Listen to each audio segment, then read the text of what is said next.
Bonjour et bienvenue pour cette nouvelle vidéo et ce soir on se retrouve pour l'interview de Enzo Cavalier sur le jeu Polescar qui est actuellement en financement participatif sur Game on Tabletop.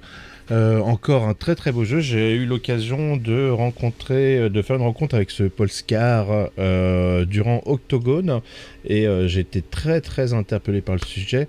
En tout cas, je te remercie Enzo d'être parmi nous. Bonsoir Enzo. Eh ben, bonsoir à toi et merci de m'inviter sur ta chaîne ce soir pour une petite interview.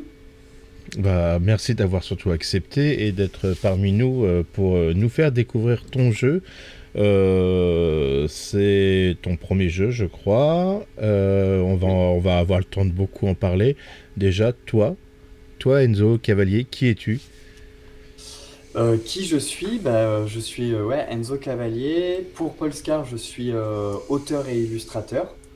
Voilà, donc comme tu l'as dit, c'est le premier jeu de rôle que je commercialise et c'est un projet en auto-édition que je présente aujourd'hui sur Game on Tabletop.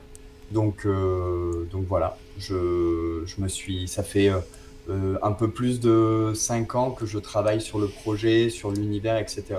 Et ça fait globalement 2 ans, dont un an à temps complet, que je travaille sur la maquette, les illustrations, le système de jeu, etc.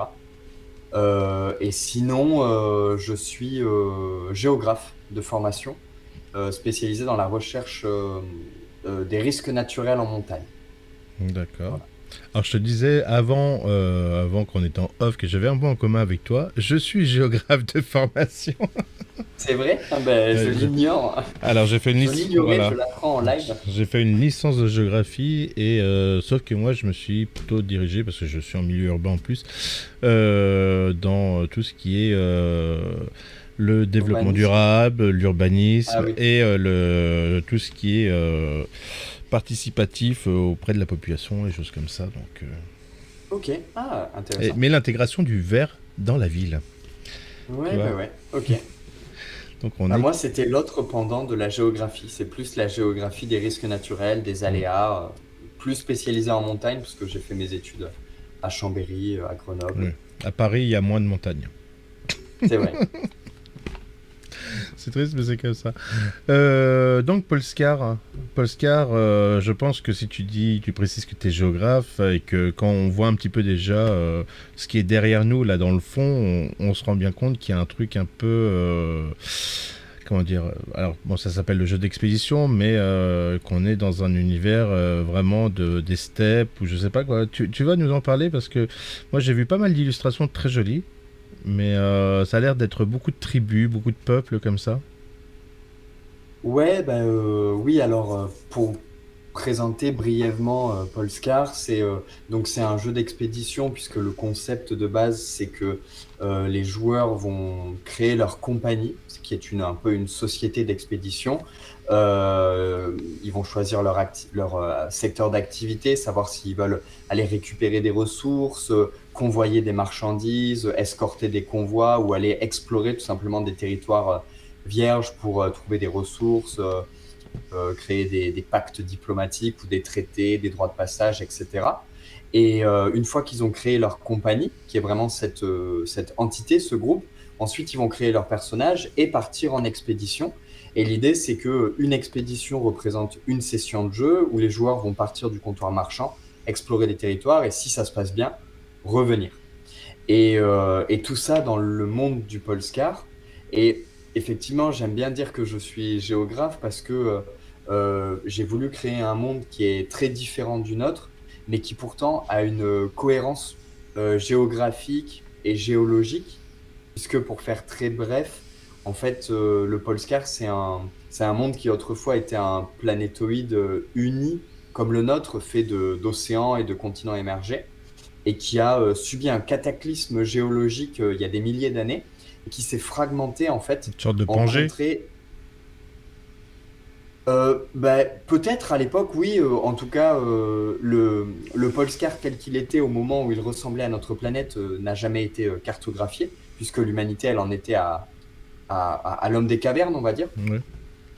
En fait, le monde a subi un cataclysme, il s'est fragmenté, et du coup, enfin, les continents et les îlots dérivent dans le vide, et du coup, ça crée un monde comme ça en trois dimensions, un peu en apesanteur, quoi. Et, D'accord. euh, et du coup, c'est un monde où il fait extrêmement froid, puisque ça a créé énormément de poussière, de débris qui a voilé leur soleil, voilà, ce genre de choses, quoi. Donc on est quand même sur un univers où la nature et le climat ont une importance capitale, quoi. Même Oui. dans le jeu, quoi. Donc j'imagine quand même que tu t'es pas lancé dans le JDR comme ça un matin en se disant tiens je vais faire un JDR, que tu es joueur aussi à la base, que donc tu as certainement des influences, des inspirations par rapport à ton jeu. Ouais, donc moi j'ai 28 ans et j'ai découvert le jeu de rôle en 2012 pendant mes études. Je faisais du théâtre d'impro et puis j'ai découvert le jeu de rôle comme ça. Et, et du coup, ouais, j'ai beaucoup joué. Au début, ma première expérience de rôliste, c'est Oltré. Donc, Oltré, un vieux jeu de rôle médiéval fantastique, mais avec une grosse part de narration partagée, et où en fait les joueurs vont vraiment prendre part dans l'histoire via des cartes qui vont influencer la narration, quoi. Et du coup, c'est avec ça que j'ai joué pendant 2 3 ans. Et, et ça a vraiment beaucoup influencé ma manière de jouer au jeu de rôle, donc avec beaucoup de narration partagée, etc. Et c'est comme ça, en fait, que j'ai voulu orienter le système de Polescar pour que ça rende hommage un peu à Oltré, en essayant de remettre au goût du jour la mécanique de narration partagée, en la modernisant, etc. Donc ça, on va dire que c'est ma première expérience de jeu de rôle, et c'est mon- ma plus grande influence en termes de mécanique vraiment centrale de narration partagée. Mhm. Mais sinon, après, je sais pas si tu préfères que je parle de mes influences ou des jeux auxquels j'ai joué. À toi de me Je dire, pense mais que même ce à quoi on a joué nous influence d'une certaine manière, hein. Que ce soit Mm. dans la mécanique, que ce soit dans un univers, que ce soit dans de la créativité, de l'interaction, les antagonistes. Je veux dire, tout nous construit aussi. C'est mon avis. Ouais, carrément. Si, carrément, les influences que les jeux auxquels j'ai beaucoup joué, j'aime beaucoup Tell de Loup. Mhm. Justement pour le côté pas forcément le bien contre le mal, pas forcément voilà, la violence pure et dure. C'est des choses que j'essaie d'éviter dans Polescar. Et aussi Mutant Year Zero. Les deux, C'est c'est un du jeu. Year Zero, quoi, le téléphone Les de deux, jeu. c'est du Year Zero Engine, bien sûr. Et en plus, euh, Mutant Year Zero, il y a beaucoup de similitudes avec Polescar dans la construction, puisque dans Mutant Year Zero, le meneur de jeu, il va pouvoir créer l'arche et la Oui, c'est ça. zone, donc la communauté et en gros tout le périmètre autour à explorer. Et dans Polescar, c'est un peu pareil, puisque c'est aussi un jeu très bac à sable, où du coup, quand les joueurs créent leur compagnie, le meneur de jeu, lui, il va pouvoir créer un comptoir marchand, un peu à la Tatooine, et une région tout autour. Puisque en fait, dans Polescar, il y a une cartographie, hein, mais moi, ce que je conseille, c'est aux gens, c'est de jouer dans les vides. Et du coup, ça permet à un meneur de jeu qui est débutant de créer une petite région avec très peu de tribus, très peu de factions, etc. Alors qu'un meneur de jeu plus expérimenté, il va pouvoir vraiment se faire plaisir et créer une multitude de factions, de secrets, de géographies complexes, etc. Tout ça, il y a des outils dans le livre pour l'aider à faire ça, mais voilà, donc ça, je pense que Mutant Year Zero m'a aussi beaucoup influencé dans Ah le bah, setup, en fait, dans le quand on a setting. parlé, moi qui joue, quoi, qui suis masterise du Mutant Year Zero, forcément, j'ai pas pu m'empêcher d'y penser, parce que, effectivement, comme tu dis, hein, cet phénomène d'arche. Moi, j'aime bien, hein, j'avais créé une arche comme ça, et j'avais une quinzaine de joueurs qui vivaient dans la même arche. Et quand on faisait des tables, ils se projetaient. Il y a le journal de bord qui leur permettait entre eux de se communiquer, de savoir ce qu'ils avaient vu, ce qu'ils avaient trouvé. Et ça permettait d'explorer à plusieurs en fait cet univers. C'est toujours très intéressant, et puis l'exploration ça donne toujours une certaine motivation. J'imagine que dans le même style c'est un peu dans le style post-apo survivaliste où ils doivent retrouver des ressources ou des choses comme ça. Ouais, on est un petit peu dans cette idée-là, même si du coup on n'est pas sur un post-apo nucléaire, on n'est pas vraiment Oui. sur des monstruosités, etc. On est sur un cataclysme géologique, donc du coup tous les peuples qui vont pouvoir être joués par les joueurs sont des peuples qui ont évolué lentement, en fait, voilà, un peu comme l'Homo sapiens, l'Homo erectus, s'il avait survécu, quoi. On joue vraiment différentes branches de l'humanité qui se sont adaptées au froid et aux conditions hostiles du Polescar. Mais par contre, oui, ce que tu dis là, ça se prête complètement à une campagne de Polescar, puisque comme en théorie, une expédition, c'est une soirée de jeu, avec un début et une fin, un peu à la manière d'une série Ah policière, oui, quoi. d'accord, il n'y a Une pas campagne. forcément, on peut pas faire une campagne sur une même, un En fait, même. si, tu peux vraiment comme une série, genre comme NCIS, quoi. C'est-à-dire qu'NCIS, c'est toujours les mêmes personnages. Au début de l'épisode, il y a un meurtrier. À la fin, le meurtrier, on sait qui c'est, on l'a arrêté. Bah là, c'est une expédition. Et du coup, c'est le meneur de jeu ou les joueurs qui vont pouvoir amener un fil rouge. Du coup, ça se prête beaucoup. Tu vois, moi, j'ai fait playtester Polescar pendant 2 ans. J'avais jamais les mêmes joueurs. J'ai pas fait une campagne avec une table. En fait, mes 15 joueurs à peu près faisaient tous partie de la même compagnie et ils faisaient tous partie du même comptoir marchand. Et puis, souvent, c'était ma copine qui était un peu le pilier central de la compagnie et qui faisait un peu la passation en disant, bon, bah, la dernière fois, on est allé là, on a trouvé telle ressource. Là-bas, dans cette tribu, il y a un mécanicien. Si on lui fait une offre intéressante, il peut venir à notre comptoir, réparer notre véhicule, etc. Et ça, c'est quelque chose qui se prête beaucoup sur des tables, on va dire des tables d'adultes, avec des vies d'adultes où c'est difficile de, de mixer les agendas de tout le monde. Et donc, du coup, tu fais un peu une table tournante de joueurs, quoi. Donc ça, c'est quelque chose qui est très possible en campagne dans Polescar. Après, je voulais une mécanique à l'échelle d'une partie qui soit très one-shot pour que ce soit accessible à des débutants, qu'ils n'aient pas l'impression de mettre le bras dans quelque chose qui les dépasse, quoi. De dire, je vais devoir jouer 3 ans. Non, en fait, le jeu de rôle, ça peut être aussi juste 2 heures et demie, quoi. Oui, on peut vouloir s'amuser juste comme ça, sans vouloir Ouais. particulièrement. Et j'en parlais avec des amis il y a pas longtemps justement de ce truc. Bah, j'étais invité sur une table ronde, partie courte, partie longue. Et c'est aussi, est-ce que les parties longues vont pas entrer une certaine lassitude, tout ça. Après, j'ai l'impression que ton univers est quand même relativement grand et qu'il y a quand même beaucoup de choses et que si tu as un MJ hyper motivé, il y a beaucoup de création qui peut se faire autour. D'ailleurs, est-ce que c'est un univers un peu bac à sable où il y a quand même un cadre?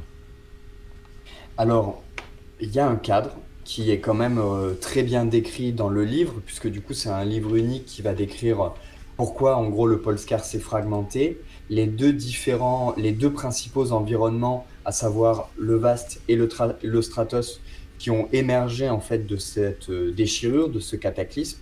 Le Vaste, c'est tout simplement les grands déserts de sable et de sel qui sont liés à la disparition des océans. Toute l'eau, elle est tombée dans le vide. Donc ça, c'est une ambiance un peu à la Mad Max. Mhm. On peut vraiment faire du Mad Max froid, mixer un peu Mad Max et The Revenant, ou Mad Max, The Revenant et surtout La Horde du Contrevent d'Alain Damasio, qui est pour moi ma principale référence, hein, je m'en cache pas du tout, ou Nausicaa de La Vallée des Vents, ce genre de choses. Et donc voilà, et puis le Stratos, c'est-à-dire tout cet espace fragmenté, aérien à la frontière des nuages, d'îles volantes entre lesquelles on se déplace en bateau volant, etc. Donc en fait, il y a des cadres de jeu qui sont très différents. Il y a des grandes cités aussi à moitié enfouies sous la surface du sol. Donc ce que j'aime bien dire, c'est que les cités dans Polskar, ça ressemble un peu à des Istanbul ou à des Marrakech, c'est-à-dire des cités qui ont évolué trop vite, un peu malgré elles, quoi. Du coup, il y a des antennes radio, mais il y a toujours des poules et le tout à l'égout au milieu de la rue. Enfin, voilà, ce genre de choses. Avec des espèces de Des petits. Tatooine, hein, si on veut Des Tatooine, extrapoler. voilà, Des c'est Tatooine. vraiment cet esprit-là. Donc, il y a quand même il y a quand même une richesse d'environnement. Il y a des régions très, très, très, très froides. Voilà, donc en campagne, tu peux t'amuser. Et puis, comme je le disais, en fait, tu peux créer ta région. Donc, en fait, euh, au fil de la campagne, les joueurs peuvent décider aussi de changer de comptoir marchand, donc potentiellement de changer de région. Voilà, plein d'éléments comme ça. Hmm, cool. Tiens, je vais mettre. Bon, là, il s'est pas remis au début tout de suite. Tiens, je vais le remettre au début. Le court métrage. Est-ce que tu voudrais en parler un petit peu? Parce que moi, je l'ai vu. Il est vraiment très beau et très bien fait. Après, je sais que dans les illustrations, il y a des sortes de créatures ou d'humanoïdes un peu différents. Là, c'est des hommes qui sont un peu Mm. typés vikings. Moi, ça m'a fait penser à la série Viking. Mais si tu veux nous parler de ce court Ouais, métrage. ouais, bah, avec grand plaisir. Ça a été un très très beau projet. En fait, j'avais envie d'avoir un argument visuel un petit peu coup de poing pour le financement participatif. Donc ça, c'est la chose qui m'a un petit peu motivé à constituer une équipe pour le tournage. Et puis, je suis issu d'un milieu un peu médiéviste, etc. Donc, on aime bien se costumer avec les copains et tout. Donc, ça a donné naissance à ce court-métrage. Et l'idée, c'était d'avoir un, un autre argument, un autre document visuel différent de mes dessins pour plonger les joueurs et potentiellement le meneur de jeu dans l'ambiance de Polescar. Donc, bien sûr, comme j'ai pas le budget de DC Comics, enfin voilà, c'est que des humains. Donc là, on s'est concentré sur plutôt Et- des factions, deux des principales factions humaines, puisque dans Polescar, on ne joue quasiment que des humains, mais bon, il y a des humains qui sont couverts de glace, c'était plus difficile à réaliser. Mais l'idée, c'était de faire un court-métrage qui se passe donc du coup dans un environnement relativement froid. Et puis, on essayait aussi de retranscrire un peu tous les moments de Mhm. l'expédition avec les préparatifs, le voyage, le repos, et puis une scène d'action, puisque vous le verrez si vous le regardez voilà, avec le son, etc. Ils sont traqués par une créature qu'ils ne voient pas et qui les pourchasse vraiment pendant tout le long du court-métrage, quoi. Donc voilà, l'idée, c'était un peu de donner aussi une représentation potentiellement des costumes, des différentes cultures qu'on peut retrouver dans le Polescar, parce qu'en fait, c'est un mélange de tribal. Il y a pas mal de tribus. Tu peux jouer des peuples qui sont ouais, en fait, qui sont vraiment issus de, de, de, de tribus nomades, qui sont très orientés sur le mysticisme, etc. Et puis, tu peux aussi jouer des, une civilisation, notamment, qui est un peu similaire à la nôtre, quoi, c'est-à-dire qui s'est adaptée au froid via un génie bâtisseur, etc. Donc voilà, et ça a été une super expérience parce que ça a été quand même quatre personnes, enfin quatre acteurs costumés pendant 2 jours sur un haut plateau de montagne. On était Oui, il 14 a l'air de sur le cailler un peu tournage. sa mère. Mais ça montre un petit Ouais, peu peut-être la rudesse de l'univers de Polescar. Hein. Parce que tu les ouais, vois quand même, ils ont pas quoi. S'ils ont un bon jeu d'acteur, en tout cas, tu vois bien qu'ils sont pas bien, quoi, qu'ils galèrent. ouais, tu les vois qui sont pas bien, tu vois l'importance du feu, etc. T'en vois un qui est quand même torse nu, qui a l'air d'être assez adapté au froid, etc. Et puis, ouais, c'était très cool, hein. On a 14 personnes sur le tournage pendant 2 jours. C'était très, très chouette. Et voilà, c'était aussi, même dans la construction de la musique, on a essayé de travailler, c'était essayer de donner aussi une identité sonore. Enfin, vraiment faire un document vidéo immersif. Moi, je me suis beaucoup inspiré. Enfin, j'avais envie de faire quelque chose qui soit un peu du même acabit que ce que fait Six More Vodka pour Hmm. le jeu de rôle des Genesis. Bon, après, ils ont un budget, voilà. Moi, ça reste quelque chose d'auto-édition, mais je voulais prendre un peu. On voit beaucoup de trailers avec juste des images un petit peu animées avec de la parallaxe, etc. Je voulais faire quelque chose de plus réaliste, quoi, plus humain, comme on joue des humains dans un monde qui est semblable au nôtre, mais avec des petits éléments quand même différents. Voilà, je voulais retranscrire ça dans un court métrage, quoi. Non, mais moi, bon, quoi, voilà, je trouve que pour un premier jeu, un premier machin, tu t'as mis quand même le paquet. Hein. Et t'as un autre truc qui s'appelle le journal de bord. Alors là, j'ai pas les vidéos sur mon plateau, mais tu peux nous parler un petit peu du journal de bord. Ouais, en fait, carrément, quand là, sur les 6 derniers mois, dans mon planning, j'ai fait beaucoup de com. Et l'idée, je me suis toujours interrogé en me disant, quitte à faire quelque chose, autant que ça serve pour communiquer autour du jeu, mais que ça serve aussi pour la vie du jeu après. C'est pour ça que j'ai créé un site internet, polescar.fr, qui est vraiment un peu un site outil, c'est-à-dire qu'un meneur de jeu, il peut s'en servir pour dire aux joueurs, bah, écoutez, demain on fait la session 0 de Polescar, allez vous balader sur le site internet, vous aurez déjà pas mal d'éléments, voilà, vous aurez des petits éléments sur le système, des petits éléments sur l'univers. Et l'idée du journal de bord, donc c'est sur la chaîne YouTube de Polescar, le jeu d'expédition, il y a pas mal de petites vidéos tutos comme ça qui reprennent soit des thèmes de l'univers comme la compagnie ou comme les peuples ou la narration partagée. Et c'est aussi des vidéos où je présente les différentes collaborations du financement participatif, donc avec le céramiste pour la tour AD, etc., avec la peintre pour l'écran, mais on en parlera juste après, il me semble. Mais voilà, l'idée de ces vidéos, c'était de faire des vidéos qui puissent s'adresser aux potentiels souscripteurs pendant le financement, mais qui puissent s'adresser aussi aux meneurs de jeu pour dire, voilà, demain on crée les personnages, allez regarder la vidéo sur les peuples, ça vous donnera déjà une bonne idée de ce que vous pouvez jouer, et en plus c'est raconté par l'auteur, donc potentiellement il dit pas de conneries, quoi. Voilà.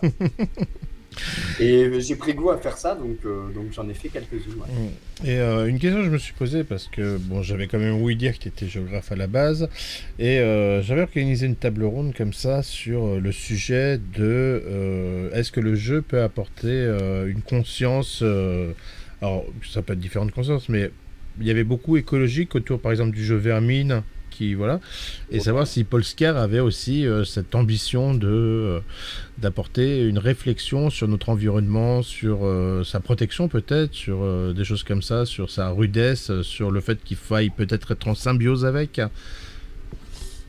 Bah, franchement, ouais, carrément. Après, c'est pas un jeu non plus écolo. Je dirais son respect, en fait. Le respect de l'environnement. En fait, il y a un de mes playtesters, donc il y a une vidéo qui va sortir la semaine prochaine sur le journal de bord qui s'appelle Ils y ont joué, ils vous en parlent. Et j'ai interviewé tous les playtesters un peu sur une vidéo très shot, très cutée. Elle est trop cool, j'ai hâte qu'elle sorte. Et du coup, il y a un des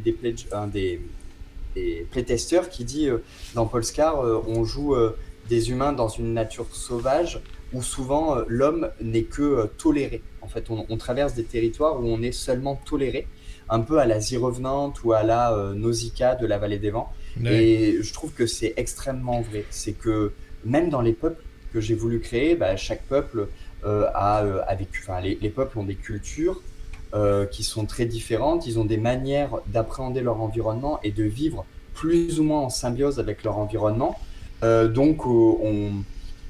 Moi, j'aime beaucoup la SF et on pourrait considérer Polescar comme un peu du biopunk sur certains aspects ou surtout du solarpunk. Alors, le solarpunk dans un monde sans soleil, c'est un petit peu particulier, mais en tout cas, un monde un peu low-tech. C'est-à-dire que, un peu à la Mad Max, sauf que Mad Max, c'est un low-tech très sombre. Euh, Là, dans Polescar, comme les ressources sont très difficiles à aller trouver, les territoires sont quand même relativement stériles, désolés, etc. Ben, on n'exploite pas les ressources pour rien, on les gaspille surtout pas. L'électricité, il n'y a pas de carburant. Donc tout fonctionne à l'énergie éolienne, la radio fonctionne à la dynamo, par exemple, on ne peut pas stocker l'énergie, ça c'est important à dire. Mhm. Et puis, on ne jette rien. Donc même dans les mécaniques de jeu, tu vas pouvoir relancer tes dés pour améliorer ton résultat via des outils. Les outils, tu ne sacrifies rien dans Polescar. En fait, quand tu as utilisé un outil, il est cassé et il faut le réparer pour pouvoir le réutiliser. Et du coup, il y a vraiment cette notion de tu crées, ça casse, tu répares, ça casse, tu répares. Et ton véhicule, ça va être comme ça, ton équipement, ça va être comme ça, les liens dans ton groupe aussi, ça va être comme ça. Pour vraiment toujours renforcer cette idée de euh, voilà, on vit dans un monde difficile et ça pousse un peu forcément les joueurs au travers des convictions de leur personnage en fonction du peuple, de la voie qu'ils ont choisie, à soit embrasser potentiellement l'exploitation des ressources, soit au contraire s'y opposer.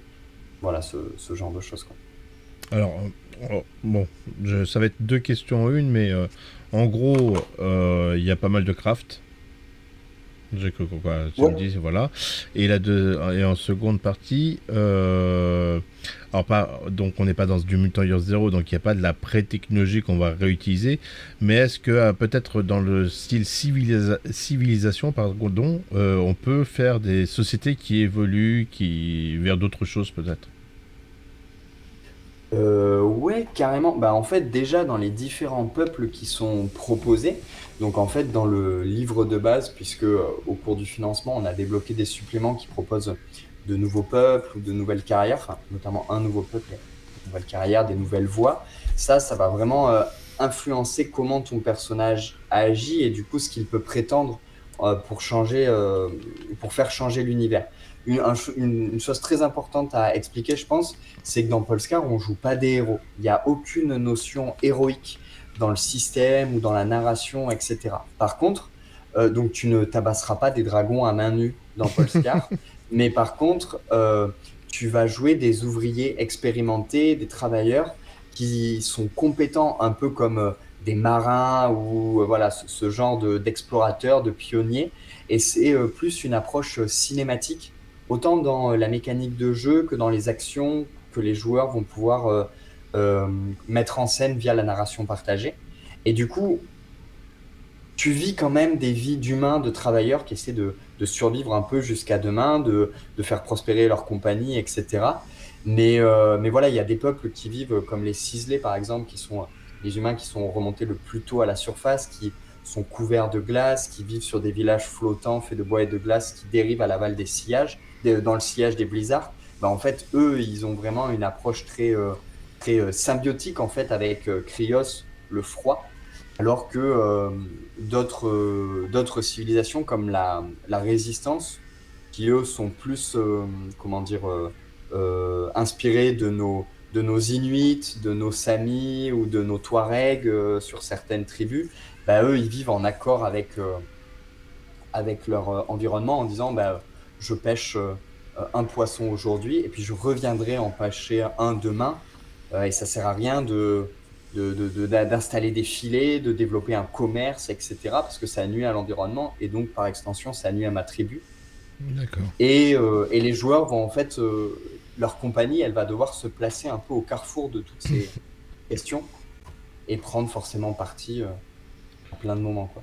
Oui, c'est ça, il y a plusieurs tribus.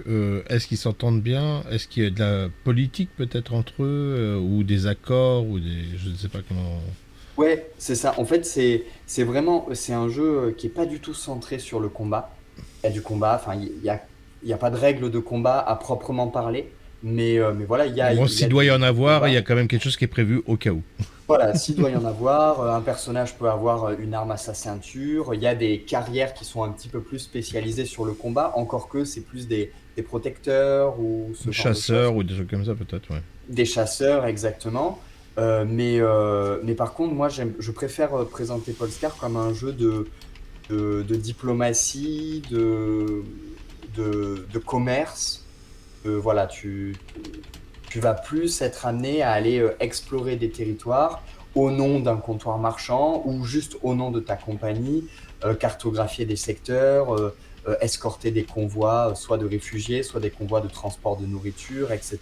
Ou alors aller chasser la baleine volante parce il faut bien se nourrir et du coup, tu peux avoir une compagnie d'aérochasse qui est spécialisée dans la chasse de baleines volantes, ce genre de choses. Mais il y a vraiment une notion très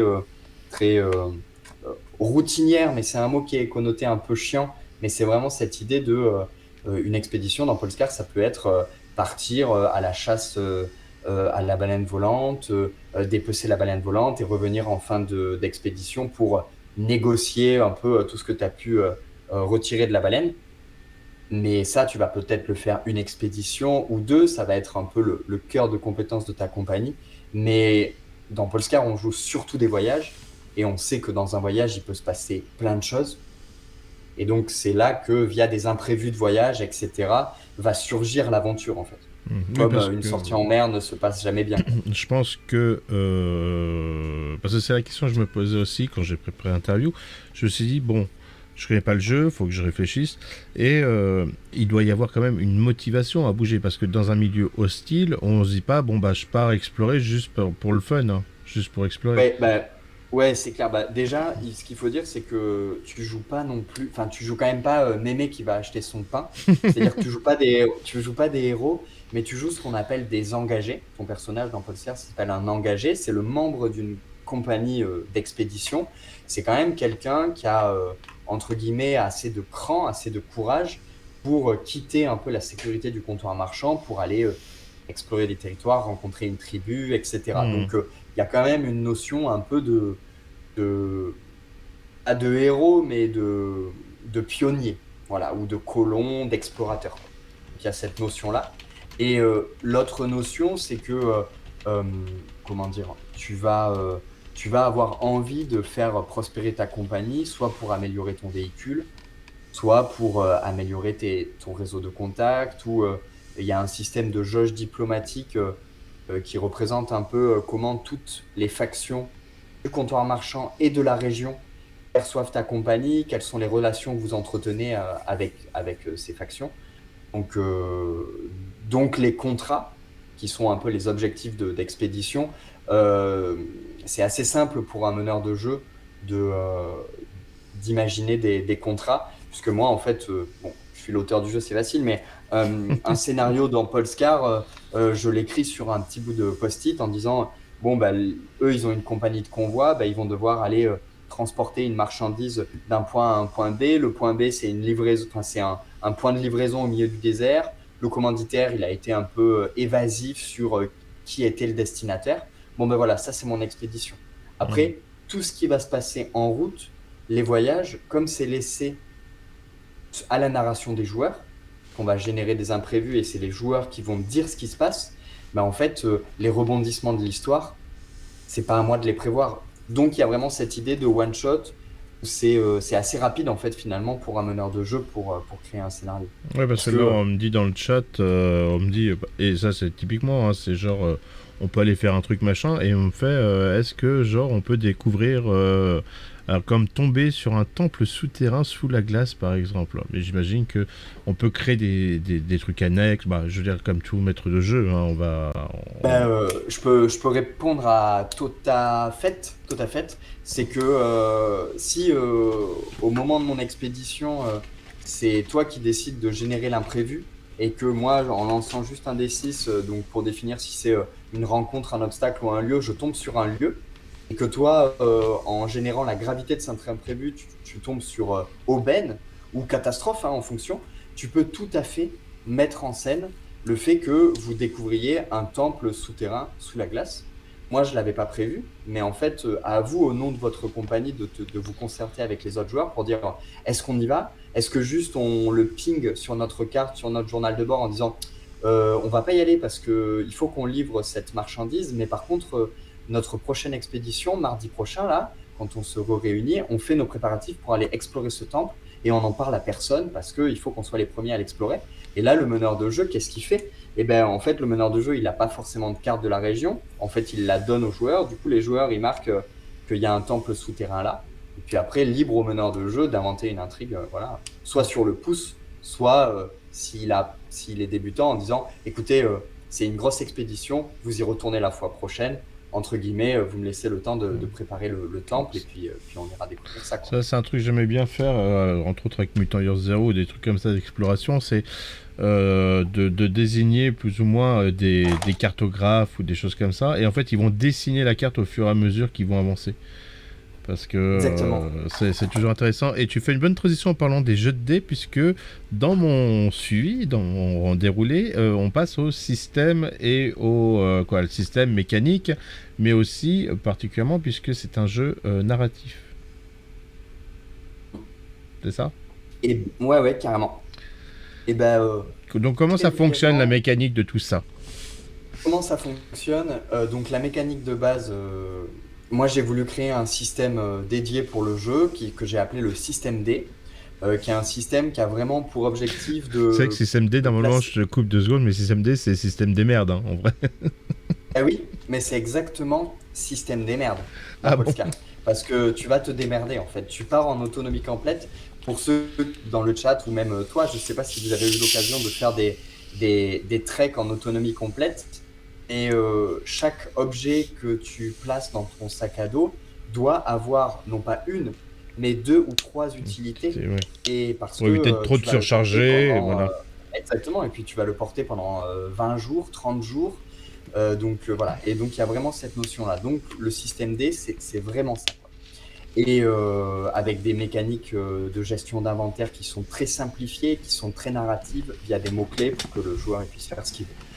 Globalement, Polescar, comment tu fais une action? Donc ça se joue avec des D6, parce que tout le monde a des D6 chez lui, même ma mamie. Et en gros, tu vas associer un aspect, corps, cœur ou esprit, un aspect secondaire qui est lié soit à ton peuple, soit à ta voix, soit à un environnement du jeu, qui représente un peu ta culture générale de l'univers, et une compétence. Le joueur, il va choisir quel aspect et quel aspect secondaire il utilise, ce qui va déjà apporter un petit peu de narration. S'il veut escalader, il peut escalader avec son corps à la force des bras, avec son esprit s'il étudie prudemment la paroi, ce genre de choses. S'il a des points en vaste, bah, il va pouvoir dire « Ah mais là, je sais que cette roche, elle est friable, donc je peux m'accrocher à ces racines-là parce que je sais que c'est des racines qui tiennent bien. » Voilà, il développe un peu de la narration au travers de ses caractéristiques, donc ça, c'est intéressant. Ça lui donne un pool de D6 à lancer. Il les lance, et l'objectif, c'est de faire un double, un triple, un full, c'est-à-dire double plus triple, ou un quadruple. Et du coup, le résultat des dés, on s'en fout, ce qui fait qu'à la fin de la partie, on a pas mal à la tête, parce qu'on n'a pas additionné une multitude de scores, de bonus, de malus, etc. Et, euh, et donc voilà, ça c'est la base du jeu. C'est la base de comment on fait une action dans Polescar. Et après, on a plein de petites mécaniques pour pouvoir relancer tout ou partie de ces dés. On peut utiliser, par exemple, des outils qui peuvent te... Voilà, si là, par exemple, j'ai des outils d'escalade, ou si un compagnon me lance des outils d'escalade, bah, je peux relancer mes dés. Je peux utiliser de la détermination, ou alors un compagnon peut utiliser de la détermination pour m'encourager, et du coup, pour m'aider à relancer aussi, pour m'ajouter des dés, etc. Donc ça, c'est la mécanique de base de Polescar. Elle n'est pas beaucoup plus compliquée puisque les règles tiennent en 8 pages, sachant que dans ces 8 pages, je décris les 4 séquences de jeu, à savoir préparatif, voyage, épreuve et repos. D'accord, oui, donc Et du coup, c'est très condensé. j'ai dit, voilà, c'est très condensé. Et en fait, l'idée, c'est que pour aider les meneurs de jeu débutants, j'ai volontairement divisé les règles en 4 volets, un Mhm. peu inspirés des jeux de plateau, par exemple, ou des jeux un peu séquencés je sais pas moi, de narration, quoi, pour dire, OK, un meneur de jeu débutant, là, on est dans une phase de voyage. Ah oui, on est dans une phase de voyage. J'ouvre mon livre à la page voyage et je connais un petit peu les petites mécaniques pour thématiser ma séquence et que les joueurs aient vraiment l'impression de jouer un voyage. Ah, là, on passe au repos. Je tourne la page, on est dans un repos, je suis serein parce que j'ai tout sous les yeux. Donc ça, c'est le premier élément. Et du coup, le deuxième élément que tu disais par rapport à la narration, c'est que Polescar est un jeu de narration partagée. Et les deux principales mécaniques de narration partagée, c'est les imprévus de voyage, ce que j'expliquais tout à l'heure à Totafet. C'est-à-dire que Polescar est un jeu d'expédition, on va jouer les voyages, on va pas les passer sous ellipse. Et ça Mhm. va permettre aux joueurs de pouvoir puiser dans une BD, un roman ou un film qu'ils aiment bien et puis rejouer la scène dans l'univers de Polescar. Donc ça, je trouve ça très très riche. Ça marche très bien avec les enfants, ça marche très bien avec même des gens qui n'ont pas une grande culture de Star Wars, de machin, etc. Tu vois. Et le deuxième élément de narration partagée, c'est le principe de réussite et d'échec critique. Dans Polescar, c'est pas lié au hasard. Comme tu joues un ouvrier compétent, avant de lancer les dés, si tu te sens plutôt en veine, parce que tu as pas mal de dés, parce que tu as des bons outils pour relancer, etc., tu vas pouvoir dire je tente une prouesse. Et Mhm. tenter une prouesse, ça veut dire s'engager à faire un quadruple. Tu lances tes dés, à la fin de toutes tes relances, si tu as réussi à faire un quadruple, donc 4 dés identiques, deux bandes noires apparaissent en haut et en bas de l'écran, c'est une cinématique, et là c'est toi, joueur, qui prend Qui la main sur la raconte un peu ton narration truc, ouais. et qui va décrire le truc. Et de la même manière, s'il n'arrive pas à faire sa prouesse, c'est une complication, l'équivalent d'un échec critique, et c'est le joueur aussi qui va euh, être le propre acteur de son échec, puisque c'est lui qui s'est mis dans la merde. Et ça crée plein de petits moments dans le jeu déjà où le joueur, eh ben, il revient sur le devant de la scène, donc il garde une constante attention sur ce qui se passe. Et puis c'est un vrai levier pour les joueurs pour se sortir de situations compliquées. Euh, Enfin, moi, j'ai un exemple qui parle beaucoup aux joueurs quand je dois expliquer Polescar très rapidement en convention. C'est, vous voyez la scène dans Indiana Jones où il y a cette espèce de sultan là qui fait tous ses gestes avec son épée, etc. Et tu vois juste Indiana Jones Ouais, c'est qui ça. vient et qui lui met une balle dans la tête. Et ben là, il a fait une prouesse de tir, tu vois. Et il a mis fin complètement à un combat qui aurait pu être mortel, un duel, etc. Bah, lui, il dit non, bah, je sors mon flingue et je lui mets une balle dans la tête. Ok, ben, je tente une prouesse pour faire ça. Si je la fais, ok, ben, on a évité un combat. Et ça, c'est des mécaniques qui peuvent être.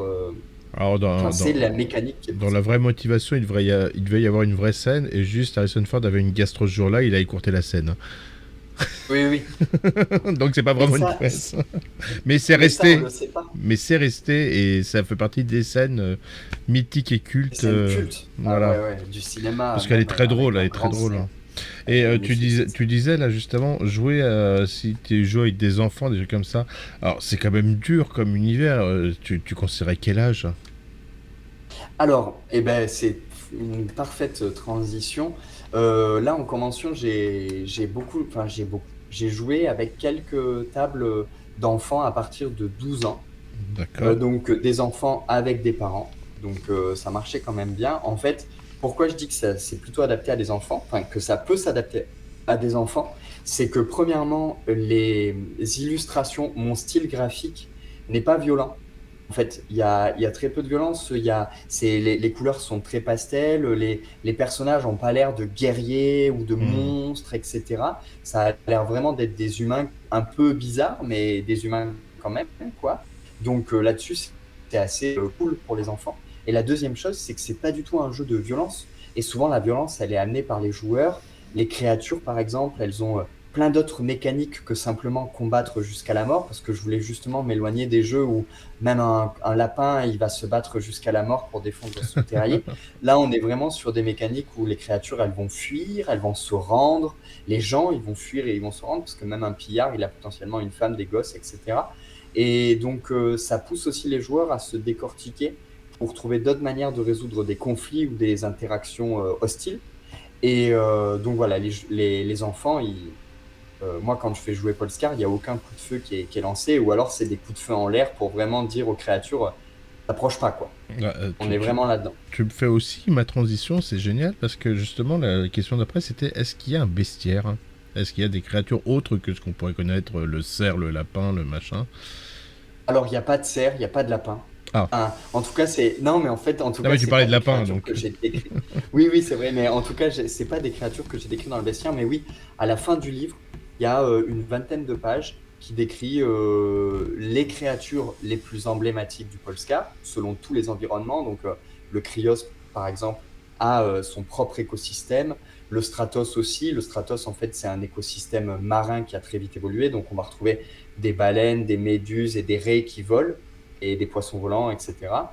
Dans le milieu vaste, ben, on va retrouver l'équivalent un peu de nos hyènes ou de nos bisons, ce genre de choses, mais très thématisé Polescar quand même.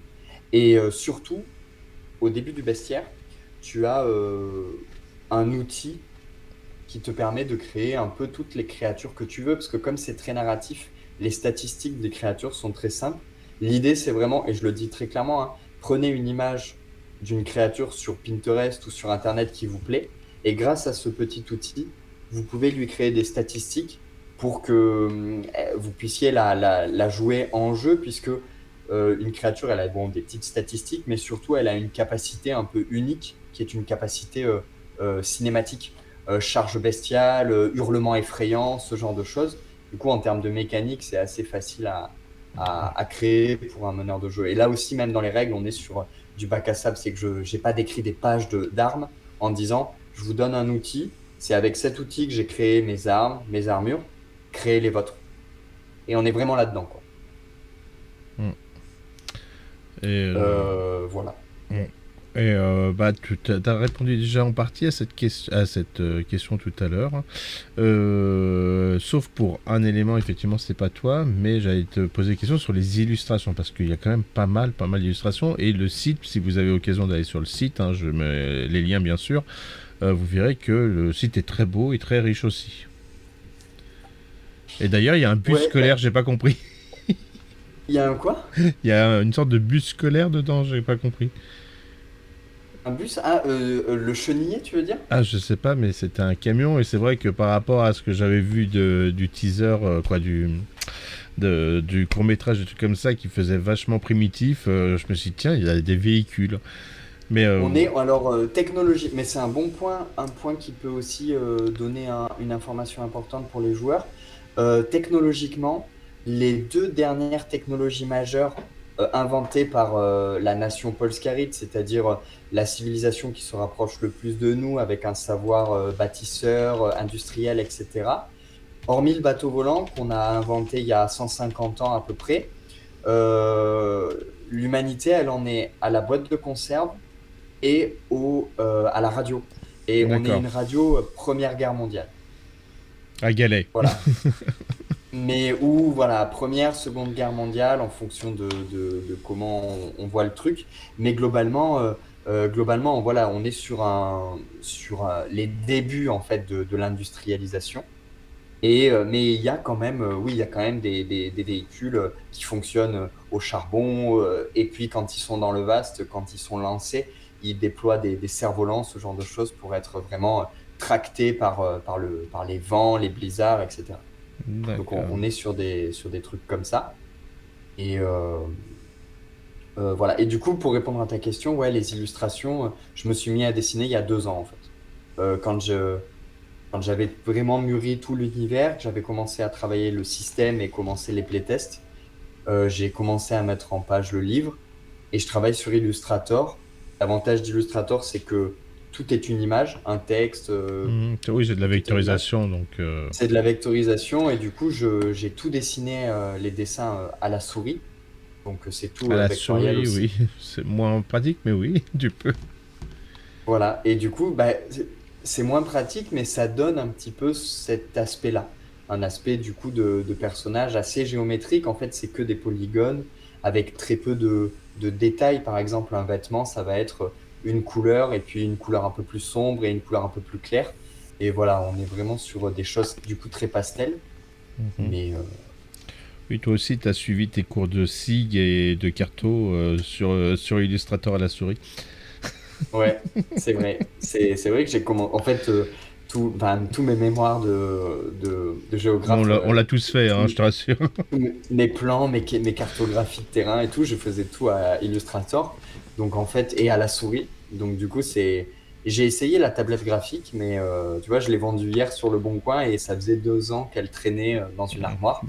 Et du coup, ouais, je sais pas, je me suis épanoui en fait à apprendre à dessiner comme ça. Et du coup, ça fait comment dire, un style graphique assez simple, qui plaît ou qui ne plaît pas, mais en tout cas, j'ai des très bons retours de gens qui ont été vraiment, C'est un style. euh, ouais, dans les salons, ils ont été vraiment attirés, en fait, ça leur a attiré l'œil.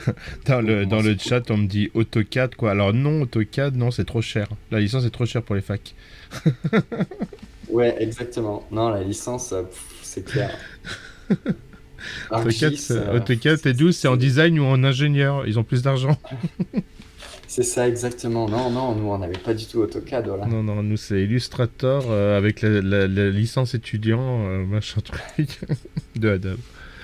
Mais, eh ben, écoute, attends.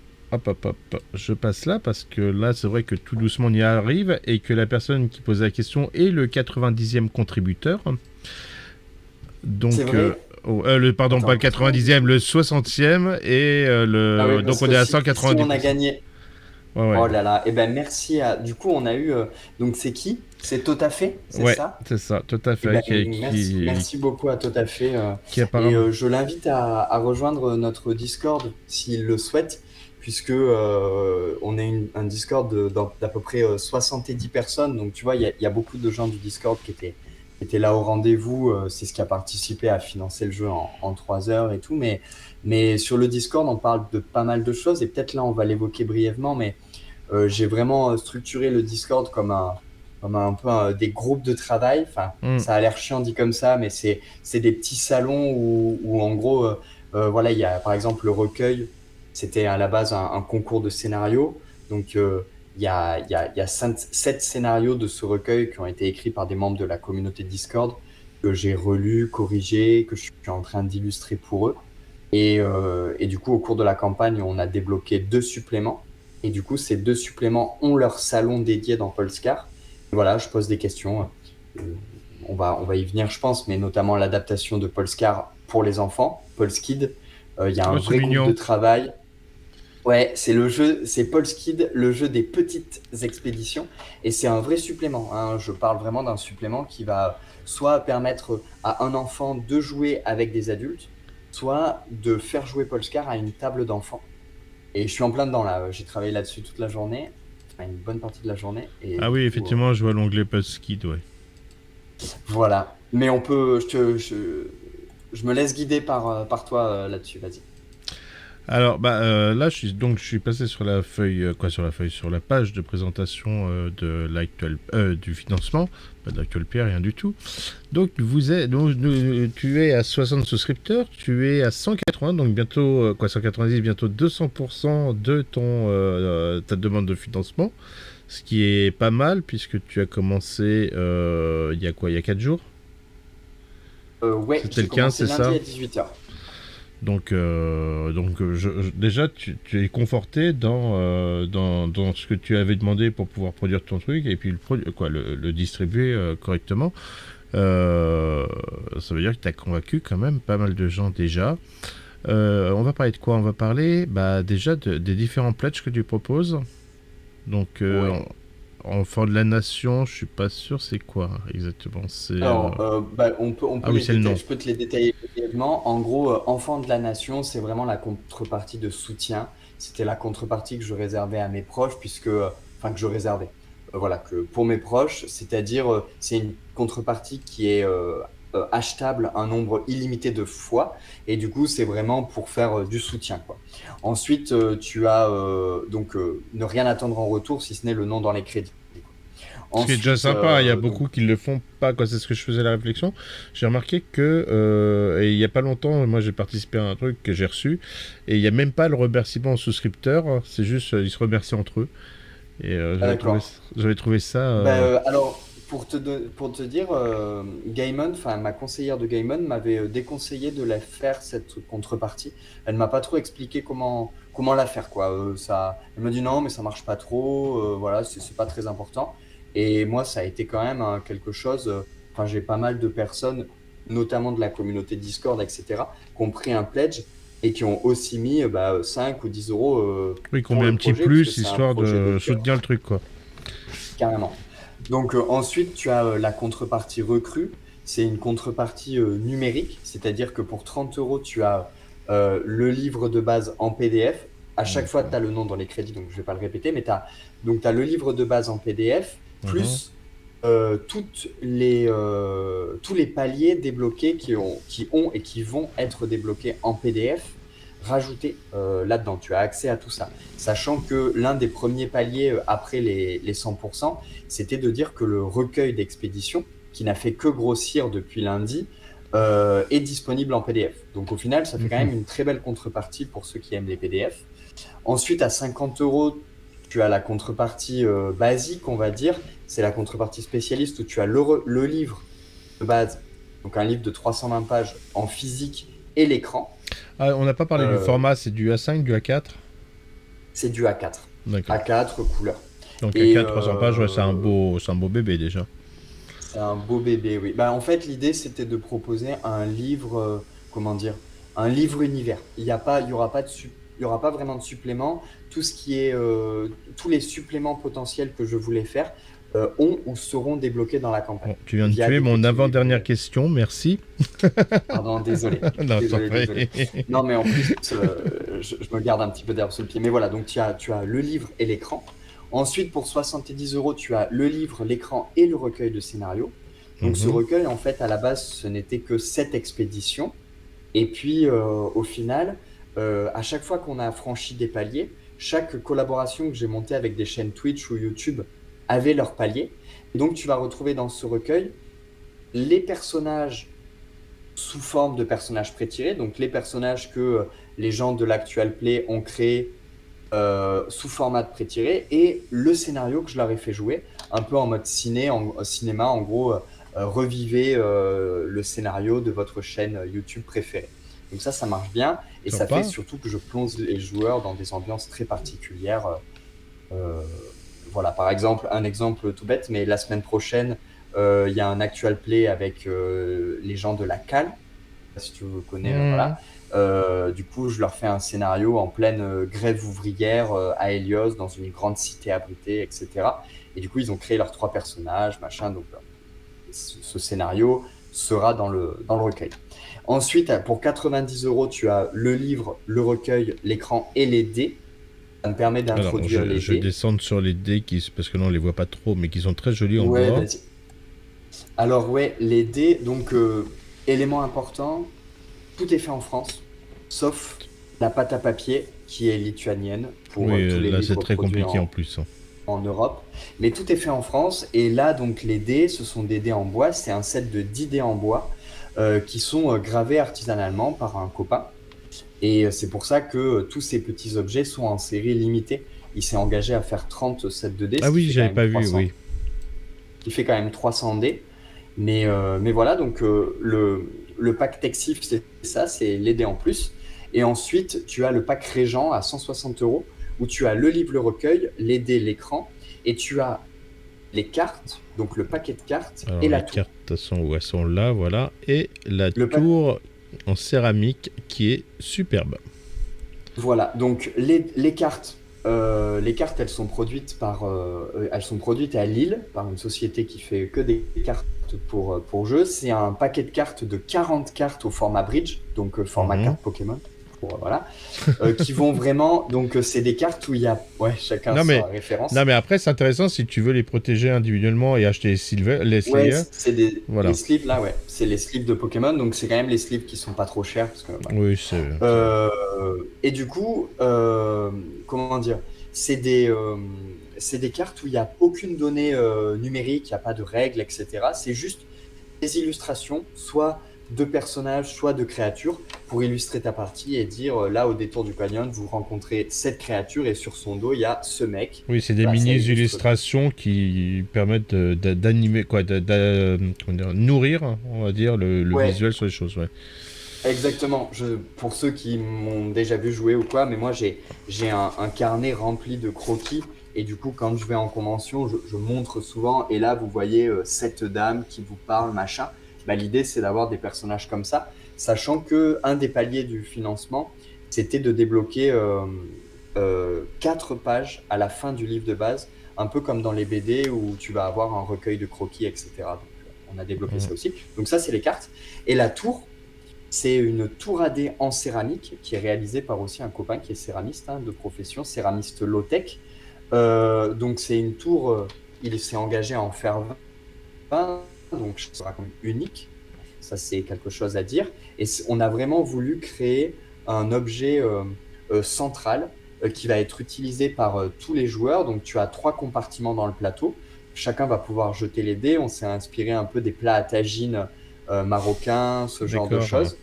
Et la particularité, c'est que ça représente un phare. Et au sommet du phare, tu as une sorte de sémaphore Ouais. dans laquelle tu peux déposer une bougie pour illuminer la table de Oui, et jeu. puis avec les petits trous, doit faire une ambiance assez Ça sympa. fait une ambiance exactement.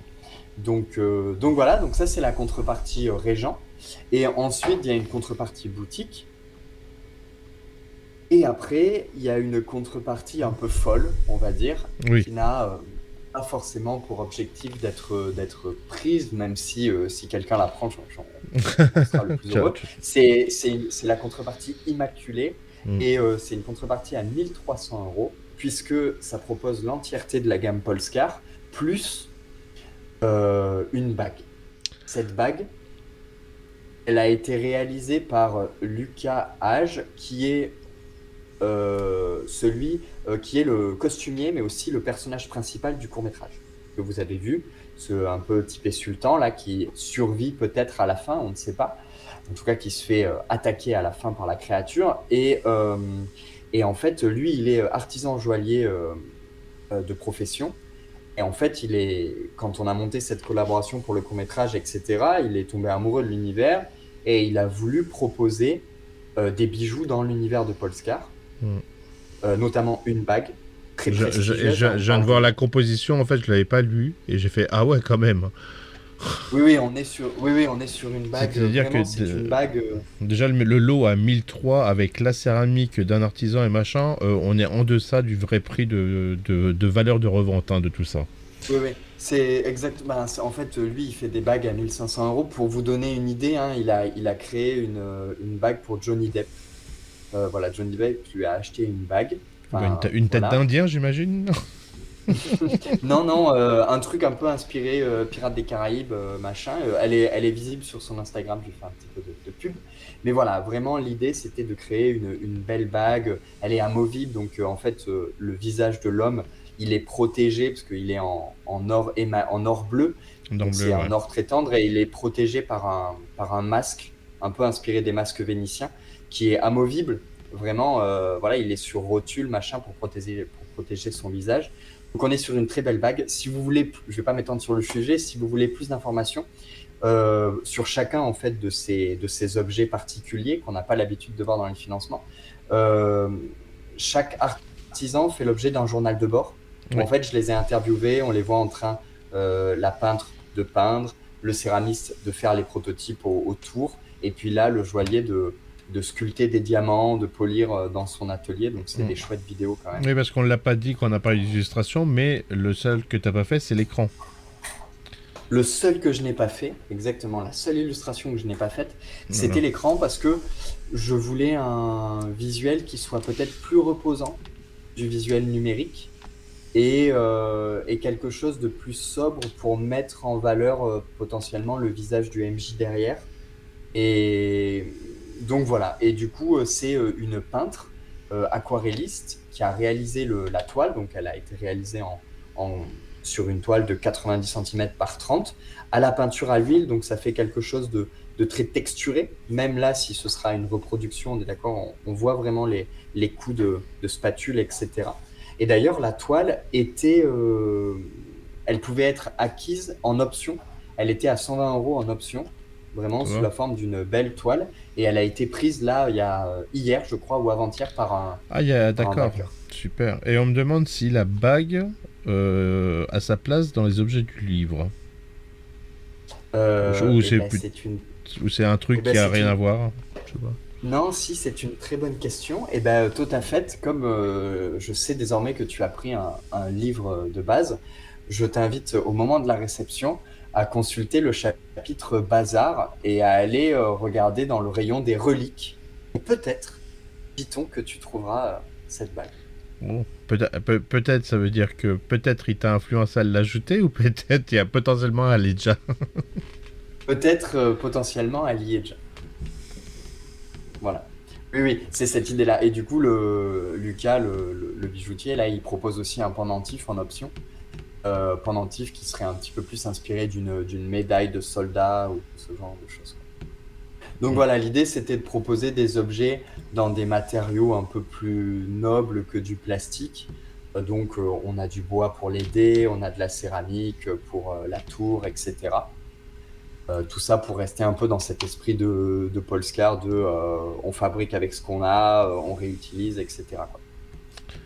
Mm. Et voilà. Et du coup, je ne sais pas si tu veux faire un petit point sur les paliers, mais en Ouais. gros, ce que j'aimerais bien dire sur les paliers, c'est que si ce n'est le fait qu'on a été financé et que c'est trop cool, les trois principaux paliers qui étaient importants pour moi, c'est le déblocage. Je ne sais pas si ça se dit, si c'est très Alors, attends, français, je mais cherche le les fait, paliers.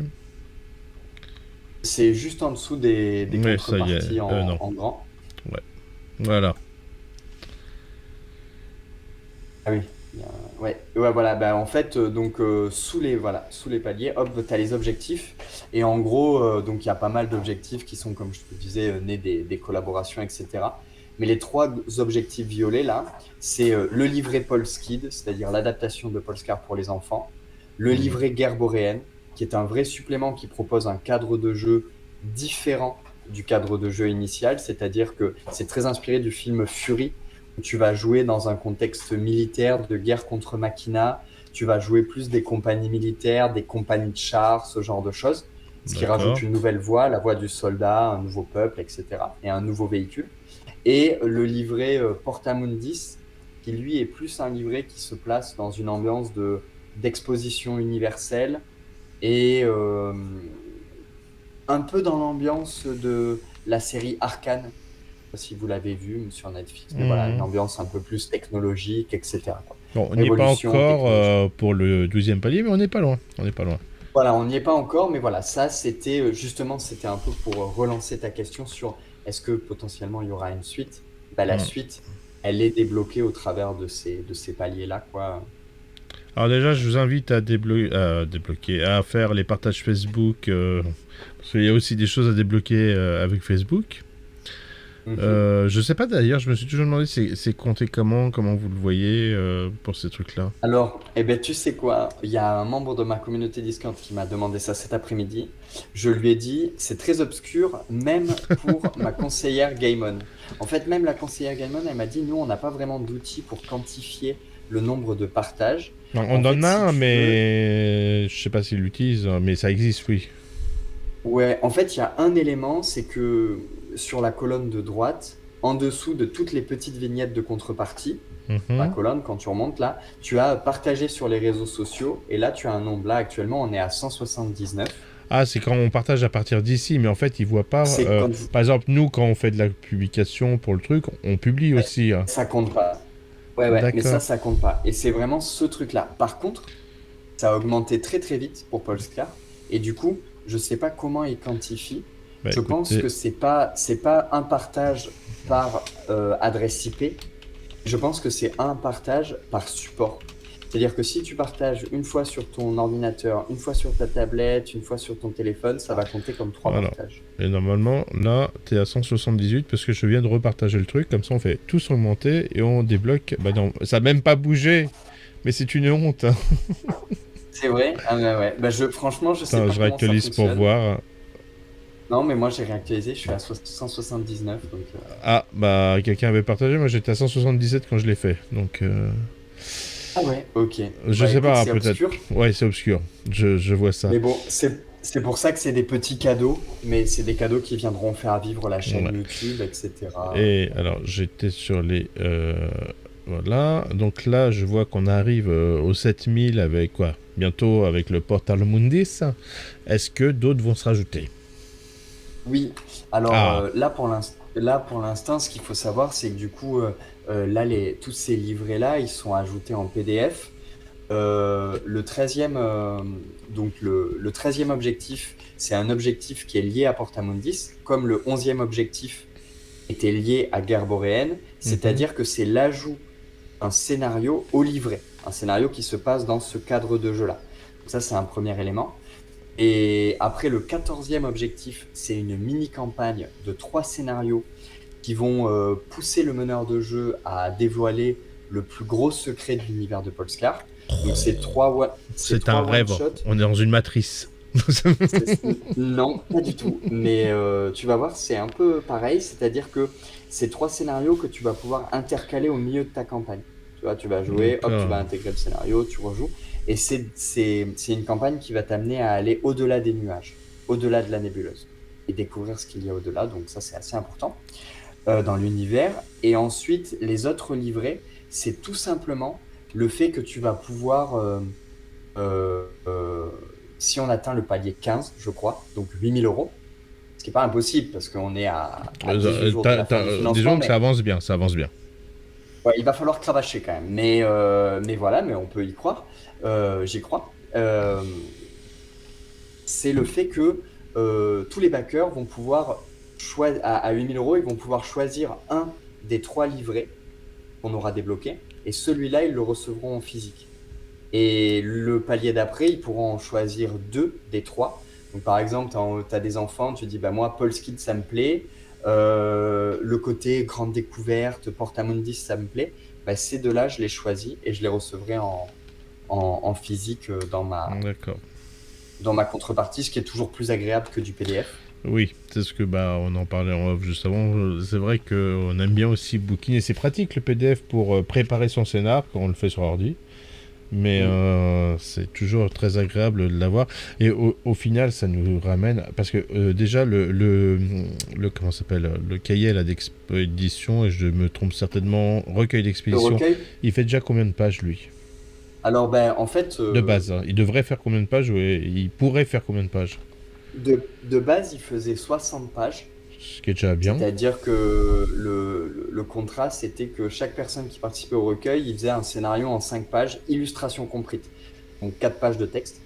Ce qui est la taille normale d'une expédition dans Polescar, on va Mhm. dire. Voilà. Et en fait, là, comme il a été rajouté, son prix en option, par exemple, il était à 20 euros, ce qui était quand même assez élevé. Mais c'était un peu pour anticiper le fait qu'aujourd'hui, c'est un recueil qui va faire plus aux alentours des 90, 100 pages, voire plus, en fait, si on débloque d'autres paliers sociaux, etc. Donc, on est quand même, il n'y a pas de, pour l'instant, il n'y a pas de campagne narrative qui sera proposée dans Polescar, mais tu as quand même une chier d'expéditions que tu vas Mhm. pouvoir proposer à tes joueurs avant de devoir te Et décortiquer le toujours en cerveau tout A4, seul. hein. Toujours en A4, toujours en couleur, etc. Les couvertures, c'est souple, dur. Là, c'est souple. Ouais, le recueil, c'est souple. À Mais, l'autre est rigide. de quoi? D'accord. Non, l'autre est semi-rigide. Donc, on est sur une couverture, comment dire, tu sais, comment on peut dire, cartonnée. Je sais pas si tu vois le livre Exploratoire des Bruines, Non, celui qui a fait oui, Brune. Libreté, etc. Brune, oui, je l'ai. Oui, oui. Oui, c'est quoi? Si, oui, c'est plus. Oui. C'est souple, C'est rigide, oui. Ouais, ouais. En fait, la réponse, elle est toute simple. Et d'ailleurs, dans les FAQ, il y a un élément où je développe un petit peu plus pourquoi le souple. C'est parce que, euh, c'est parce que en fait, vu le nombre de tirages que je demande, le coût unitaire de production est déjà extrêmement élevé. Mhm. Que je le fasse produire en France ou ailleurs, de toute façon, si tu fais produire ailleurs, ils mettent pas en route leur machine pour moins de 500 exemplaires. Oui. J'ai 60 contributeurs, donc on peut imaginer que voilà. Et en fait, tout simplement, c'est que une couverture rigide portait le coût unitaire de production du livre à plus de 50 euros. Comment proposer une contrepartie à 50 euros dans ce cas-là, tu vois? Oui. Parce qu'en fait, la plupart des ateliers en France, ils font sous-traiter à ce qu'on appelle des façonneurs qui font des couvertures cartonnées, etc. Donc en fait, j'ai opté pour une couverture souple pour que le projet puisse voir le jour à un prix qui soit accessible pour des backers. Mais par contre, on est sur une couverture souple la plus qualitative possible, c'est-à-dire une couverture souple très épaisse, avec des rabats, avec un pelliculage quand même très performant. Voilà, c'est pour ça que je parle de Exploratoire des Bruines, parce que ils ont une couverture souple qui est, je trouve, qui est même plus jolie, c'est mon avis, hein, mais qui est même des fois plus jolie qu'une couverture rigide toute simple, tu vois. Elle a vraiment une âme, elle est, voilà. Bref, c'est un détail technique, mais c'est important à. Non, mais c'est intéressant. Et bon, là, on s'approche quand même de la fin. Ouais, Je ouais, te ouais. l'avais dit avant, t'es super bavard. Là, on a dépassé l'heure largement. Mais il y a deux Pardon. choses que j'ai particulièrement appréciées sur cette campagne. D'une, c'est que tu mets, parce que là, il n'y a pas longtemps, j'ai fait un autre parti, quoi, un autre financement. Où quand je suis arrivé, bon, tranquille le prix, je suis arrivé au frais de port, j'ai fait ouf, ça pique. Parce que forcément, ça a augmenté dernièrement, là, avec tous les soucis. J'avais particulièrement le shop-to-shop Chronopost, c'est-à-dire. Shop to shop Chronopost, donc en fait, c'est quelque chose que je pense que les autres maisons d'édition ne font pas parce que c'est plus chiant. C'est tout simplement, en fait, pour que ce soit moins cher, parce que là, 6,95 €, c'est quand même pas Ça, cher, pas bah trop oui, le cher. dernier, là, j'ai eu pour 12 euros de frais de port sur le truc. J'ai fait ouf, j'ai eu la petite larme. J'ai même Ouais, dit à l'éditeur, tu piques un peu quand même. ouais, bah là, le shop to shop, c'est le principe que c'est un peu comme Mondial Relais. Mais c'est Mhm, pas Mondial Relay, parce que Mondial Relay, ils balancent les colis dans les camions et tout. On sait tous à quoi ça ressemble, Mondial Relay. mhm. Là, l'idée, c'est que Shop to Shop, plutôt que de recevoir ta contrepartie chez toi, tu recevras un mail qui te dira d'aller la récupérer dans un magasin près de chez toi, sachant que le Shop to Shop Chronopost, en France, j'ai regardé avant de proposer ça comme modélisation de frais de port, il y en a vraiment partout. Moi, j'habite dans une petite ville au fin fond du rural dans la Drôme. Et dans ma ville, il y a trois shop to shop, quoi. Ah ouais, Donc, quand même, hein. donc Ouais, à pied, ce sera très très je simple n'en pour ai les jamais gens, ou même entendu en parler voiture. avant aujourd'hui, hein. Je te le C'est dis, vrai, je bah, te jure. franchement, il y en a vraiment beaucoup, beaucoup. Et c'est un peu comme En gros, tu as Point Relais, tu Mhm. as Mondial Relais et tu as Shop to Shop. Voilà. Et du coup, voilà. Mais tu vois, après, sinon, je passe par Colissimo pour les autres expéditions et ça explose les prix, quoi. La Poste, n'en parlant pas. Voilà. En fait, ouvrir un compte pro à la Poste, c'est très, très, très contraignant. Oui, Du coup, moi, je ne pouvais pas le faire. Une maison d'édition qui est porteuse de plein de projets, elle peut le faire, c'est avantageux. Et moi, en fait, j'ai demandé à la Poste et c'était pas possible. Donc, j'ai trouvé cette alternative-là. Sinon, comme j'ai des colis qui sont assez lourds, parce que le livre, il fait 1,4 kg et la Tour AD, elle fait. Un livre de jeu de rôle, ça fait 1,5 kg, 2 kilos, hein. oui, et puis là, Et dans le cas de la tour en céramique, j'imagine qu'il faut un truc en plus bien protégé, quoi, parce que... la tour, elle fait 1,2 kg sans les protections, etc. Donc, on était sur des colis volumineux et j'avais pas envie que la personne se fasse plaisir et qu'au moment de mettre les frais de port, elle se dise, ah oui, non, mais en fait, les frais de port, c'est la moitié de mon C'est ça. panier. Du coup, je me suis dit, bon, bah, shop to shop, c'est une proposition. Et ce qu'il faut savoir aussi, c'est que Game on Tabletop ne me permettait pas de faire de la remise en main propre. D'accord. C'est pas une option qui est permise, mais c'est une option que je proposerai aux backers, pour ceux qui le veulent, qui habitent dans la région Rhône-Alpes. Mm. Ouais, c'est ce que j'ai demandé à Don't Panic Games, hein, parce qu'ils sont à Paris. Leur maison d'édition est à Paris. Je leur ai dit, plus que me l'envoyer, tu veux pas que, que je vienne, je suis pas loin. Bah ouais, ouais, carrément. Et ils t'ont Mais dit quoi? bah, il me fait, bah, je penserais à faire un truc, mais c'était pas quoi. Bon, il découvrait hein, aussi le Game of the Devil Top et je pense qu'on ne sait pas s'il y a l'option, s'il n'y a pas, parce que voilà. Et je viens Elle de n'est pas voir, prévue. ouais, je viens de voir sur chez moi qu'il y en a 4, hein, non 5, 4, 5 sur le. Je te promets, hein, t'as la ville, les 5 sont sur le même pâté de maison. Bah, que toi? Ouais.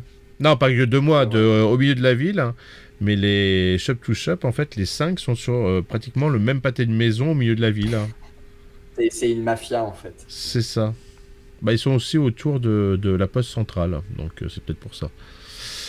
Et deuxième Voilà. chose que j'ai bien apprécié aussi, parce que même s'il y en a des très bien, et je les en remercie, parce il donne des infos tout le temps, c'est ton état d'avancement qui est vachement clair, qui te dit vraiment où on est les choses, et qui est peut-être aussi rassurant pour les backers. Ouais, bah en fait, ça c'est quelque chose à souligner, c'est que moi j'ai une vie à côté et du coup j'avais envie de proposer au moment du financement un produit fini. C'est pour ça en fait que j'ai pris 1 an pour finaliser le projet. Et là en fait le livre il est terminé, c'est-à-dire que demain, enfin le 7 décembre le financement se finit. Le livre il est prêt à partir en bon à tirer numérique chez l'imprimeur et du Mhm. coup moi, je parle de printemps. Enfin, j'ai annoncé printemps pour la livraison. J'espère livrer fin mars, début avril pour tous ceux qui ont pris un pledge, juste le livre, l'écran. Et avril, mai pour ceux qui ont pris la tour, etc. Parce que forcément, là, je suis soumis aux artisans, quoi. Mais l'idée, c'est que tu n'attends pas 1 an, 1 an et demi. Moi aussi, j'attends des jeux de rôle depuis longtemps qui n'arriveront peut-être jamais. Et du coup, je voulais vraiment dire, t'as un coup de cœur, tu pledges, tu joues très rapidement. Et d'ailleurs, j'ai oublié de le dire, mais c'est en voyant là, et je l'avais noté, hein, il y a un kit de découverte. Ça, c'est bien aussi parce que ça permet, en plus des interviews, des AP que vous pouvez voir, vous pouvez déjà découvrir le jeu de l'intérieur grâce à ces kits de découverte qui sont téléchargeables sur, bien sûr, le site, mais aussi sur Game of Tabletop. Et c'est. Sur Moi, le site de la j'apprécie. scénario... sur le site de la Scénariothèque, il y est aussi. Ouais. Ah oui. Et ouais, c'est un livret qui est aussi disponible en option, mais c'est un livret qui regroupe toutes les règles. En fait, comme les règles ne font que 8 pages, je me suis permis Voilà, il est là. de les mettre dans le kit. Et il y a 2 expéditions, des pré-tirés, ça donne quand même une bonne idée de la maquette, même si en 48 pages, elle est contrainte, donc elle est dense. Mm. Mais voilà, ouais, le livret a bien marché en convention. Du coup, bah, j'en ai mis aussi en option, quoi, parce qu'il y a pas mal de gens qui le prennent pour en faire une aide de jeu ou une version nomade du jeu Ouais. quand Bah, il fait quoi, 30 allez jouer pages, je crois, c'est ça? 48. 48, bon, voilà, c'est même imprimé, ça se trimballe assez facilement, quoi. Ah oui, oui, c'est un doublé agrafe, c'est vraiment très très simple, Mm. quoi. Ouais, voilà ce Ah qu'on peut dire oui, sur Polescar actuellement, quoi. il est limité en papier, en dur à 30 exemplaires, ok. Oui, bah en Ok. fait, c'est mes stocks, c'est le Oui, reste de mes stocks. Voilà. j'avais même pas, quoi, je crois, je sais pas, je suis passé, il y en avait peut-être pas, ou je l'ai pas vu, je sais Si, si, plus. il y en avait. En fait, non, il n'y en avait pas parce que. Ah, si, il y en avait. Il y en avait, mais sur le stand de Carlaft. Tu sais, j'étais à Octogone, j'étais à l'espace La Forge. Et D'accord, du coup, c'était Carlaft qui s'occupait de proposer nos produits. d'accord, c'est pour ça que je l'ai pas vu quand je suis passé sur le centre de Polsker. Ok. Ouais, je pense que Cécile, elle le présentait, mais elle le présentait pas comme un produit commercialisé. Hmm. Voilà. Et bah, Est-ce que tu as d'autres questions? eh ben, je crois qu'on a bien C'est fait pas notre mal, hein. tour et même et donc quand tu viens d'y répondre pour Mars. Ouais, ouais, ouais, Mars, voilà. Mars, en tout cas. Après, voilà, tout va dépendre aussi du nombre de paliers qu'on va atteindre, etc. Mais là, tu vois, hier, je mettais en page le recueil. Donc, les principales expéditions du concours et tout arrivent. Il faut que je les illustre et tout. Mais globalement, voilà, Polskid aussi, il y a quand même des gros chantiers qui sont encore en cours. Mais le livre, il est relu, il est illustré, il est maquetté, il est prêt à partir en. Là, on attend juste les validations colorimétriques, tu sais, pour qu'on n'ait pas de mauvaises surprises dans la gestion des couleurs et tout. Et puis après, on est pas mal, quoi. Donc l'idée, c'est on pledge, on joue avec un délai minimum de 6 mois, quoi. Non, bah, je trouve ça hyper correct. On me dit content d'être tombé sur ce live. Bah, moi aussi, content que tu sois tombé. Quoi, tu viens régulièrement, mais c'est toujours intéressant de recevoir des auteurs pour qu'ils nous parlent de leurs œuvres. Déjà, parce que je pense que ce sont les premiers concernés, et puis il n'y a pas mieux pour en parler. vu C'est que- vrai. vu qu'ils les ont écrits. Après, voilà, t'as été très honnête. Moi, j'ai beaucoup apprécié. T'es pas là pour nous le vendre, mais si, mais en même temps, voilà, t'as parlé le cœur ouvert sur ce que tu as fait. Moi, on en a parlé avant. Est-ce que tu arriveras à me convaincre ou pas de l'acheter à la fin de cette interview? Je suis assez convaincu quand même. Ok. Bah après, alors, ce que J'ai je peux te honte, hein, dire à j'ai toi, honte, hein. mais Je suis non, faible, non, hein. non, non, mais après, bah, ça me fait extrêmement plaisir, hein. C'est un projet de cœur, hein. Ça fait 6 ans de ma vie que j'ai dédié à ce projet, donc c'est quand même, c'est que pas à plein temps, mais voilà. Mais ce que je peux dire aux gens qui sont là, aux gens qui verront ça en rediffusion potentiellement, et puis à toi aussi, c'est que Mhm. là, pendant le reste du financement, là, j'ai été beaucoup en interview. Je vais organiser des parties découvertes sur le Discord en journée ou en soirée. Je vais essayer de me rendre le plus disponible possible pour faire des parties de 2h30. Et puis, avec toi, si ça match et si tu as envie Mhm. de proposer après le financement participatif un one-shot ou un two-shot ou un petit let's play de 2-3 épisodes sur ta chaîne avec les gens que tu auras choisis. Voilà, ça me fera plaisir de faire un petit peu la continuité de cette interview sur ta chaîne. Oui, parce que c'est toujours Comme ça. intéressant d'en parler, c'est toujours mieux d'y jouer, de découvrir de l'intérieur bah, Je te vends pas un le roman, truc. quoi. Je te vends quand Oui, même un jeu. Voilà. tu me vends une aventure, hein, une expédition. Je te vends une aventure et quoi de mieux que de partir en expédition pour explorer, pour découvrir un jeu d'expédition. Mais voilà. Bah, en tout cas, si j'ai réussi à te convaincre, j'espère que j'aurai réussi à en convaincre d'autres. Et puis voilà, il nous reste 17 jours, donc C'est on a bien. aussi le temps de... D'ici 17 jours, j'aurai eu ma paye. C'est un peu l'idée aussi, ouais. Parce que j'ai pas encore assez d'argent des abonnés, donc Laisse-leur un peu d'argent pour qu'ils pledgent potentiellement Polescar s'ils en ont envie. c'est ça. Ah non, mais voilà, bah là, t'en as déjà eu un. J'espère qu'il y en aura d'autres. Ça avance bien. Et puis, bah, non, il y a beaucoup de choses qui m'intéressent. Effectivement, ça serait bien d'avancer comme ça. Il y a quelques, genre le Polskid ou les choses comme ça qui sont, je trouve, super intéressantes. Tout ça a Euh, été déjà d'ores et déjà débloqué. Est-ce que je ouais, peux dire un coup de teasing, vraiment le gros teasing, il y a 5 spectateurs, donc ouais, voilà. je peux me le permettre.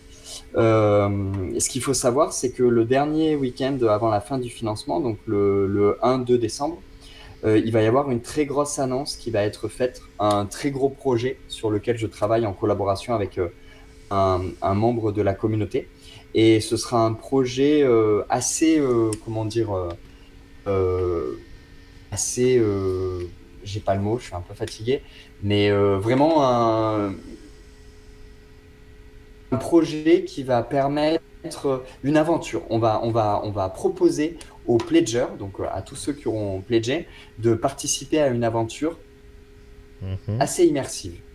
Voilà. mhm. Je peux pas trop en parler pour l'instant parce on est vraiment obligé de structurer le projet. C'est un peu un projet qui nous challenge. Mais l'idée, c'est de dire aux gens, bah voilà, en fin de financement, pour tous ceux qui hésitent, si vous avez envie de vivre le jeu de rôle d'une autre manière, une fois dans votre vie, en tout cas que ça vous donne envie de vivre le jeu de rôle de manière générale d'une autre manière, bah, pledgez et comme ça, vous pourrez vous engager pour cette aventure-là, quoi. Voilà, c'est un petit tease, mais vous verrez, je vais communiquer là-dessus à partir de la semaine Alors, prochaine je et vais pas tout. poser de questions pour éviter de ne pas avoir de réponse, mais tu viens de m'en apporter plein là. Voilà, exactement. C'est un peu l'idée. Puis voilà, c'est quand même c'est un projet un peu de ouf. Donc c'est pour ça que j'ai des réunions la semaine prochaine pour structurer ça, pour bien poser le truc, pour savoir ce qui est possible de faire logistiquement ou non. Mais voilà, ce sera vraiment quelque chose pour dire, pour faire un gros cadeau aux backers, dire, voilà, vous avez fait confiance au projet, bah, on vous offre un souvenir un peu Tout le unique. monde vend sa voix. Allez hop, Je le saurai le 1er décembre. voilà. Ah, il y en a un qui dit sors ça quoi, tout à fait, qui dit sors sa polaire et ses raclettes à neige. Ok. Et ben, je te remercie Enzo d'avoir participé et d'avoir répondu à toutes les questions, d'avoir fait découvrir Polescar parce que bah non, c'est un très très beau jeu, un très beau projet. J'en avais déjà parlé à Cécile à l'époque et quoi à l'époque d'Octogone, donc c'est pas si loin. J'ai beaucoup apprécié et donc je suis très heureux de t'avoir eu en interview. Eh ben, merci à toi de m'avoir invité. On a réussi à se caler malgré tous les petits problèmes techniques et j'en suis très content parce que c'est une agréable rencontre. Au final, on ne s'était Merci. pas rencontré à Octogone. Non. Et donc voilà, au plaisir de te compter dans l'aventure et puis voilà, de potentiellement faire jouer aussi toi, des membres de ta communauté et tout, c'est cool, quoi. Avec grand, grand plaisir. Sur ce, je vous dis à bientôt pour une prochaine vidéo. Ciao! Ciao.